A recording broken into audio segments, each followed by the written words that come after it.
নমস্কার, অ্যাস্ট্রোলজার আচার্য শ্রী কৌশিক বলছি। আমরা এই নতুন বছরের দোরগোড়ায় এসে পড়েছি। ডিসেম্বর 2024 চলছে। সামনে আর নতুন বছর কয়েকটা দিন, হাতে গোনা কয়েকটা দিন বাকি। তারপরে তো 2025 সাল নতুন বছর শুরু হবে। 2025 সাল কেমন যাবে 12টি রাশি, মেষ, বৃষ, মিথুন, কর্কট, সিংহ, কন্যা, তুলা, বৃশ্চিক, ধনু, মকর, কুম্ভ, মীন, 12টি রাশির কেমন যাবে, কেমন কাটবে, কার কিরকম পরিস্থিতি থাকবে এই সারাটা বছর, সেই নিয়ে এক এক করে ক্যালকুলেশন চলছে। যেসব রাশির ক্যালকুলেশন হয়েছে তাদেরকে নিয়ে এক এক করে আলোচনা করবো আপনাদের সামনে। আপনারা ফোন করছেন, জানতে চাইছেন, খুব ভালো লাগে। এই তাগিদটা কিন্তু যে আপনাদের ভালো রাখার, নিজেদেরকে ভালো রাখার তাগিদ, নিজেদের ভালো থাকার তাগিদ, এগুলো কিন্তু আসে ওই মঙ্গল থেকে। যে একটা ডাইনামিক পাওয়ার দেয় মঙ্গল, এই মঙ্গলেরই বছর 2025। 2025 যদি আমি যোগ করি একক সংখ্যা হিসেবে, 2+0+2+5, 2×2=4=5=9, অর্থাৎ মঙ্গলের সংখ্যা, মঙ্গলের বছর, একটা ডাইনামিক পাওয়ার মঙ্গল। মঙ্গল কালপুরুষের প্রথম রাশি হচ্ছে মেষ। আজকে যেটা নিয়ে আলোচনা করব, কালপুরুষের প্রথম রাশি মেষ রাশি। এই রাশির কি হবে? মঙ্গল কি? মঙ্গল হচ্ছে অগ্নিকারক গ্রহ, সেনাপতি কারক গ্রহ, রক্তের কারক গ্রহ, রক্ত ঘটিত যা কিছু সবকিছু এই মঙ্গলের কারকতা, সবকিছু কিন্তু এই মঙ্গল। দুর্ঘটনার কারক গ্রহ, হঠাৎ হঠাৎ রক্তপাত, কাটাছেঁড়া, অপারেশন ইত্যাদির কারক গ্রহ কিন্তু এই মঙ্গল। হঠাৎ দুর্ঘটনা, এই সমস্ত কিছু কিন্তু সবই কারক গ্রহ হচ্ছে মঙ্গল। আবার বিবাহিত জীবনের সুখের কারক গ্রহ যেমন মঙ্গল, আবার দুঃখের কারক গ্রহ কিন্তু মঙ্গল। কারণ মঙ্গল লগ্নে, চতুর্থে, সপ্তমে, অষ্টমে, দ্বাদশে থাকলে বিবাহিত জীবনকে তছনছ করে, ডিস্টার্ব করে। আবার ভালো স্থানে থাকলে কিন্তু ভালো ফল দেয়। এই লগ্নে, চতুর্থে, সপ্তমে, অষ্টমে, দ্বাদশে থাকলে মৃত্যুযোগ নিয়ে আসে, ঝামেলা অশান্তি ঘটায় বিবাহিত জীবনে, ডিভোর্স হতে দেখা যায়। বহু এসছেন আমার কাছে এবছরে, বহু এসছেন এই কেস মঙ্গলের এই ইয়ে নিয়ে। বৃহস্পতির সঙ্গে অ্যাসপেক্টে বা সংযোগে যদি থাকে ভালো ফল দেয়। তবে পেটের ক্রনিক ডিজিজ দেয়, ক্রনিক ডিজিজ ঘটায়, পেটের একটা সংক্রমণ দেয়, পেটের রোগে ভুগতে দেখা যায় যাদের জন্মছকে মঙ্গল বৃহস্পতি সংযোগ আছে, তবে ভালো ফল দেয়। আবার বুধের সঙ্গে যদি থাকে তাহলে সতর্কতা অবলম্বন করে চলতে শেখায়। ডিফারেন্ট টাইপসের ক্ষেত্রে, বিভিন্ন ক্ষেত্রে বিভিন্নভাবে সতর্কতা অবলম্বন করে কিন্তু চলতে শেখায়। কিন্তু নার্ভের রোগের লক্ষণ, নার্ভের রোগ দেয়, এটা দেখা যায় যাদের জন্মছকে মঙ্গল বুধের ঘরে আছে বা বুধ মঙ্গলের ঘরে আছে, তাদের কিন্তু একটু নার্ভের সমস্যা, একটু ডিসঅর্ডার দেখা যায়, এগুলো ঘটতে দেখা যায়। নার্ভের লক্ষণ। মঙ্গল ভালো না হলে মাঙ্গলিক শুভ কাজ কিন্তু বাধা দেয়। মঙ্গল ভালো হওয়ার ভীষণ দরকার, না হলে মাঙ্গলিক কাজ, শুভ কাজে কিন্তু বাধাপ্রাপ্ত হতে হবে। মঙ্গল জন্মছকে যাদের ভালো আছে, যেরকম স্বক্ষেত্রে মেষ, বৃশ্চিকের স্বক্ষেত্র, কিন্তু মেষের মঙ্গল একরকম ফল দেবে, আবার বৃশ্চিকের মঙ্গল কিন্তু আরেক রকম ফল দেবে। বৃশ্চিকের মঙ্গল একটু নিষ্প্রভ থাকে, বৃশ্চিকের মঙ্গল অতটা ভালো না। বৃশ্চিক জলরাশি, নিষ্ক্রিয় থাকে, ওখানে মঙ্গল পুরো অ্যাক্টিভ না। যে ডাইনামিক পাওয়ারটা ওখানে কিন্তু অনেকটা লস করে ফেলে মঙ্গল। মঙ্গলের যে ডাইনামিক পাওয়ারটা মেষে দেখা যায়, সেই ডাইনামিক পাওয়ারটা কিন্তু বৃশ্চিকে অতটা পাওয়া যায় না, বৃশ্চিকে অতটা দেয় না। এটা হচ্ছে মঙ্গলের এক একটা রাশিতে কারকতা। মঙ্গল তুঙ্গস্থ হয় মকরে, মকরে মঙ্গলের তুঙ্গস্থান। আর যাদের জন্মছকে এই স্বক্ষেত্রে বা তুঙ্গস্থ বা এই মিত্র ক্ষেত্রে আছে, মিত্র ক্ষেত্র বলতে সিংহ, ধনু, মীন, বৃশ্চিক আর মেষ তো নিজের স্বক্ষেত্র, আর তুঙ্গস্থান হচ্ছে গিয়ে মকর, ধনু, মীন মিত্রক্ষেত্র, সিংহ মিত্রক্ষেত্র, কর্কট মিত্রক্ষেত্র কিন্তু এখানে নিচস্থ থাকে। যাদের এই জায়গায় ভালো জায়গায় মঙ্গল রয়েছে, ভালো অবস্থানে রয়েছে জন্মছকে, তাদের জন্য কিন্তু ভালো, খুব ভালো বছর, মঙ্গলের বছর। কিন্তু যাদের জন্মছকে মঙ্গল খারাপ অবস্থানে আছে তাদের জন্য কিন্তু খুব একটা ভালো নয়, তাদের কিন্তু ভালো যাবে না, খুব একটা ভালো তাদের যাবে না। তাদের কিন্তু সতর্কতা নিয়ে চলতে হবে, সতর্ক থাকতে হবে যে কোনো ব্যাপারে, যে কোনো ক্ষেত্রে, বিভিন্ন ক্ষেত্রে জীবনে চলার পথে হোক, সাংসারিক জীবনে হোক, কর্মক্ষেত্রে হোক, বিভিন্ন চলার পথে কিন্তু সতর্ক হয়ে থাকতে হবে, সতর্ক হয়ে চলতে হবে। সাংসারিক অশান্তি লেগে থাকবে, দুর্ঘটনা হবে ঘন ঘন, কাটাছেঁড়া লেগে থাকবে, অপারেশন যোগ হতে পারে, হবার সম্ভাবনা থাকবে। এইসবগুলো মঙ্গল যদি জন্মছকে যাদের খারাপ আছে তাদের কিন্তু এই 2025-এ ভীষণভাবে সতর্ক থাকতে হবে। বিশেষভাবে সপ্তম এবং অষ্টম এই দুটো স্থানে যাদের আছে জন্মছকে সপ্তম এবং অষ্টম, সপ্তম ভাব থেকে বিবাহিত জীবন, অষ্টম ভাব থেকে বিবাহিত জীবনের আয়ু বিচার করা হয়। যারা ডিফেন্স, পুলিশ এবং সিবিআইতে আছেন তাদের জন্য ভালো সময় যাবে, কিছু কিছু যাবে, কিছু কিছু যাবে না। যদি যাদের সপ্তমে অষ্টমে বা দুস্থানে মঙ্গল আছে তাদের জন্য কিন্তু খুব খারাপ বছর। এই মঙ্গলের বছর যদি মঙ্গল খারাপ থাকে, বারবার করে একটা কথা আমি বলছি, মঙ্গলের অবস্থান যদি জন্মছকে খুব ভালো থাকে তাহলে কিন্তু খুব ভালো, না হলে কিন্তু খুব একটা ভালো ফল মঙ্গল দেবে না। না হলে কিন্তু এই মঙ্গলের একটা যে ডাইনামিক পাওয়ারটা, যে অ্যাগ্রেসিভ যে নেচারটা মঙ্গলের, যে একটা তাগিদ, এই যে একটা ভালো রাখার তাগিদ, ভালো থাকার তাগিদ, এইগুলো কিন্তু দেবে না, এইগুলোতে বাধা দেবে, এইগুলো হতে দেবে না, এইগুলোতে বাধাপ্রাপ্ত হতে হবে।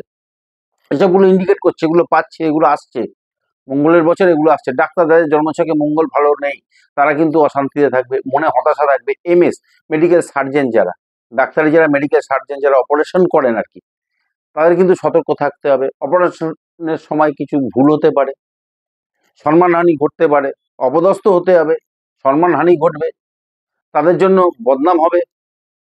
তারা যে সমস্ত নার্সিংহোমে অপারেশন করছেন বা কিছু করছেন তাদের জন্য বদনাম ঘটবে, নার্সিংহোমে হামলা হতে পারে, অশান্তি হতে পারে, ভাঙচুর হতে পারে, এসবগুলো ঘটবে, এসবগুলো পাচ্ছে, এগুলো আসছে। বেশিরভাগ মেষ রাশি মোটামুটি কিন্তু ভালো যাবে, বেশিরভাগ ম্যাক্সিমাম মেষ রাশির কিন্তু ভালো যাবে। দ্বিতীয় ঘরে নবমপতি বৃহস্পতি রয়েছে, খুব ভালো যোগ কিন্তু বর্তমানে যেটা চলছে, বৃহস্পতি রয়েছে নবমপতি, মেষ রাশির দ্বাদশপতিও বটে, দ্বিতীয়ভাবে বৃষতে রয়েছে বক্রি অবস্থায়। এই জানুয়ারির 1 তারিখে যে গ্রহের সংস্থানটা থাকবে সেটা হচ্ছে বৃষতে বৃহস্পতি থাকবে বক্রি, কর্কটে বক্রি মঙ্গল নিচস্থ হয়ে থাকবে, কন্যায় কেতু থাকবে, বুধ থাকবে বৃশ্চিকে, ধনুতে থাকবে রবি, শুক্র এবং শনি থাকবে কুম্ভতে, আর রাহু থাকবে মিনে। এই হচ্ছে পরিস্থিতি থাকবে জানুয়ারির 1 তারিখে 2025-এ, গ্রহের সংস্থানটা এরকম থাকবে। এরপরে আগামী 2025-এ 4টে গ্রহ, পরপর 4টে ভাইটাল প্ল্যানেট, যারা ধীর গতির প্ল্যানেট, যেরকম শনি, তারপরে রাহু কেতু, তারপরে বৃহস্পতি। শনি 2.5 বছর ধরে এক একটা রাশিতে থাকে, রাহু কেতু 1.5 বছর, বৃহস্পতি একটু কম, 1 বছর একটা রাশিতে বৃহস্পতি থাকে, এক রাশি থেকে আরেক রাশিতে যায়। এরা কিন্তু স্থান পরিবর্তন করবে। শনি যাবে মিনে, বর্তমানে কুম্ভতে আছে, রাহু আসবে কুম্ভতে, কেতু যাবে সিংহে, বৃহস্পতি আসবে মিথুনে, বৃহস্পতি বকরি রয়েছে। 7ই জুনের পর থেকে কিন্তু আরো ভালো, জুন মাসের পর থেকে আরো ভালো যাবে। এই মেষ রাশি জুন মাসের পর থেকে আরো ভালো যাবে। অর্থভাগ্য, এই নবমপতি বৃহস্পতি দ্বিতীয় ভাবের সঙ্গে বসে কানেক্ট করেছে, বকরি রয়েছে যদিও, অর্থভাগ্য যথেষ্ট ভালো, অপ্রত্যাশিত ভাবে আনএক্সপেক্টেড বা ওয়েতে টাকা চলে আসার সম্ভাবনা যথেষ্ট ভালো দেখাচ্ছে। এগুলো পাচ্ছে, এগুলো আসছে, ভীষণ অর্থযোগ রয়েছে। এই অর্থযোগ যেটা হয় 9-2, বৃহস্পতি শুক্রের সঙ্গে কানেক্ট করলে, শুক্র শনি, শনি বৃহস্পতি, বৃহস্পতি চন্দ্র, শুক্র চন্দ্র, শনি চন্দ্র, অর্থের জন্য কিন্তু খুব ভালো যোগ, অর্থের জন্য ভীষণ ভালো যোগ। এগুলো কিছু কিছু ড্রব্যাকস হয়তো ঘটায়, কিন্তু অর্থের জন্য ভীষণ ভালো যোগ। টিচার, লয়ার, প্রফেসর, যারা বেসরকারি সংস্থায় কাজ করছেন তাদের কর্মের বিশাল উন্নতি ঘটবে, নতুন কর্ম পেতে পারেন। যারা কর্মের চেষ্টা করছেন, নতুন কাজ তারা পাবেন, চাকরির সম্ভাবনা প্রবল। কর্মসূত্রে বিদেশ যাত্রা আছে, বিদেশে নতুন কাজ পেতে পারেন। মেষ রাশি, মেষ লগ্ন, যেটা বলছি মেষ রাশি, মেষ লগ্ন, মেষ রাশি মিথুন লগ্ন, মেষ রাশি মীন লগ্ন, মেষ রাশি মকর লগ্ন, মেষ রাশি সিংহ লগ্ন কিন্তু আলাদা। মেষ রাশিটা ধরতে হবে, মেষ রাশি বা মেষ লগ্নের ক্ষেত্রে কিন্তু এটা প্রযোজ্য হবে, যেটা বলছি মেষ রাশি লগ্নের জন্য প্রযোজ্য। যারা প্লেয়ার, খেলোয়াড়, তারা বড় সাফল্য পাবে, তারা দেশের নাম উজ্জ্বল করবে, এরকম একটা সম্ভাবনা আসছে। তারা একটা ভালো জায়গায় নিয়ে যাবে। আইএএস, আইপিএস, পুলিশ, ডিফেন্সে যারা আছেন, তারা অভিনয়ের সঙ্গে যুক্ত, যারা অভিনেতা, শিল্পী যারা, তারা ভালো ফল পাবেন, তারা একটা সাফল্য পাবেন, তারা একটা ভালো সাফল্য তাদের জন্য অপেক্ষা করে আছে। ফেব্রুয়ারি থেকে তো ভালো ফল পাবেন। এরপরে মে মাসের পর, জুন মাসের পর থেকে, মে জুন মাসের পর থেকে ম্যাক্সিমাম ক্ষেত্রেই ভালো ফল, উন্নতিযোগ প্রবল, ম্যাক্সিমাম ক্ষেত্রে উন্নতিযোগ, মারাত্মক উন্নতিযোগ আছে, যা আসছে, যা পাচ্ছি, গ্রহের সংস্থান যা থাকবে। রবি তো প্রত্যেক মাসেই রাশি পরিবর্তন করে, চন্দ্র 54 ঘন্টা সোয়া 2 দিন বা আড়াই দিন অন্তর অন্তর স্থান পরিবর্তন করে, মঙ্গল 45 দিন থেকে 50 দিন কোনো কোনো সময়। এখন যেটা মঙ্গল অনেকদিন ধরে থাকবে কর্কটে, বক্রী অবস্থাতেই মঙ্গল রয়েছে। শুক্র 28 দিন, বুধ 18 দিন।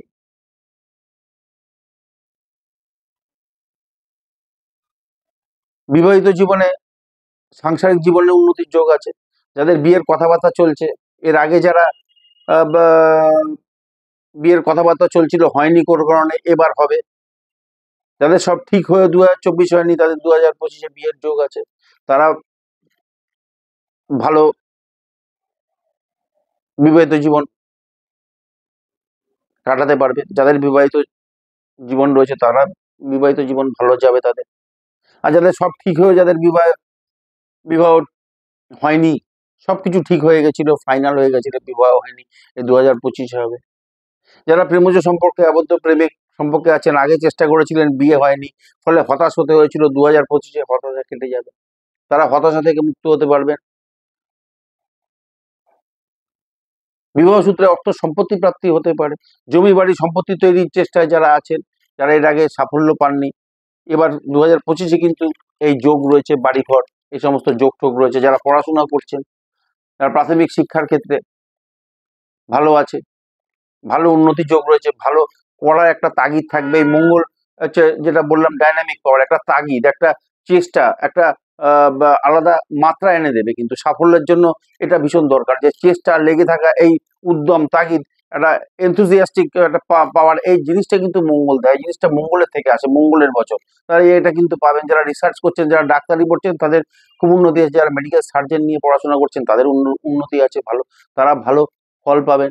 এসব ইন্ডিকেশন আছে, এসব ইন্ডিকেশন পাচ্ছে, এসব ইন্ডিকেশন দিচ্ছে কিন্তু মঙ্গলের বছরে।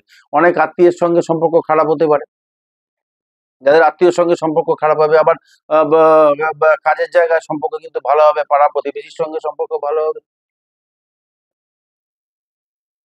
আত্মীয়ের সঙ্গে এমন অশান্তি চূড়ান্ত পর্যায়ে পৌঁছাতে পারে, হাতাহাতির পর্যায়ে পৌঁছাতে পারে, এরকম একটা পরিস্থিতি হতে পারে। যেগুলো বলছি, যে মেষ রাশি, মেষ লগ্নের জন্য কিন্তু প্রযোজ্য। মার্চ মাস থেকে 7.5 শুরু হবে, শনি দ্বাদশে মীন রাশিতে যাবে, আইনি কিছু সমস্যা আসতে পারে। ভাইয়ে, মঙ্গল ভাতৃকারক গ্রহ, ভাইয়ে ভাইয়ে সম্পত্তি ভাগাভাগি নিয়ে অশান্তি হবে, আইনি কিছু সমস্যা আসবে। শনি আইনি সমস্যা দেবে, মঙ্গল বক্রী হয়ে রয়েছে শনির নক্ষত্রে, শনিকে দৃষ্টি দিচ্ছে, কুম্ভতে অষ্টম দৃষ্টি দিচ্ছে। আইনি কিছু সমস্যা আসবে, এটা মাথায় রাখতে হবে, সতর্ক থাকতে হবে। আইনি ঝামেলায় ফেসে যাওয়ার সম্ভাবনা রয়েছে। মেষ রাশি অধিপতি মঙ্গল বর্তমানে কর্কটে নিচস্থ হয়ে শনির নক্ষত্রে বক্রী রয়েছে। ভাই ভাই হাতাহাতি, ঝামেলা, অশান্তি চরম পর্যায়ে যেতে পারে। মঙ্গল ভাতৃকারক গ্রহ, বারবার বলেছি।